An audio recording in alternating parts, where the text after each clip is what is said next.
আচ্ছা, এই যে ধরো পশ্চিমবঙ্গে তো বিভিন্ন ইলেকশন হচ্ছে, ইন্ডিয়াতে প্রচুর ইলেকশন হচ্ছে, রিসেন্টলি এতে আমাদের পার্লামেন্টের একটা ওমেন রিজলিউশন বিল পাস হয়ে গেল, তাই না?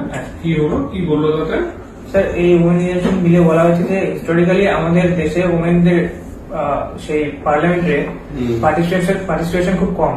যখন আমরা দেখি, যখন দেশ স্বাধীন হয়েছিল তখন অনলি 5% ছিল।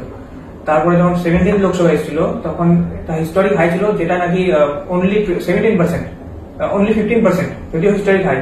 সেখান থেকে আবার আমাদের 19-এ এবার প্রেজেন্ট 18 পার্লামেন্টে গিয়ে, লোকসভাতে গিয়ে সেটা কমে আবার 4 জন কমে গেছেন। রিজলিউশন বিলে কি বলা হচ্ছে? এটাই বলা হয়েছে যে ওমেনদের পার্টিসিপেশন বাড়ানো হবে, যার জন্য 1/3 সিটস রিজার্ভ করা হবে ওমেনদের জন্য স্টেট ইলেকশনের, মানে Lok Sabha election plus assembly election both. কবে থেকে? এটা 2029 থেকে, মানে নেক্সট যখন সেন্সাস হয়ে যাবে সেই সেন্সাসের ডেটার উপরে বেস করে ডিলিমিটেশন হবে, তারপরে এটা অ্যাপ্লাই ইমপ্লিমেন্ট করা হবে। তো এই রেসপেক্টে দাঁড়িয়ে ওয়েস্ট বেঙ্গলের পঞ্চায়েতি রাজ সিস্টেমের ব্রেক কত আছে, রিজার্ভেশন কত আছে? 33%। 33%? উইশিয়ার 33%? Yes, 1/3 তো কমনের বেশি নেই। আমার 33% জানা আছে।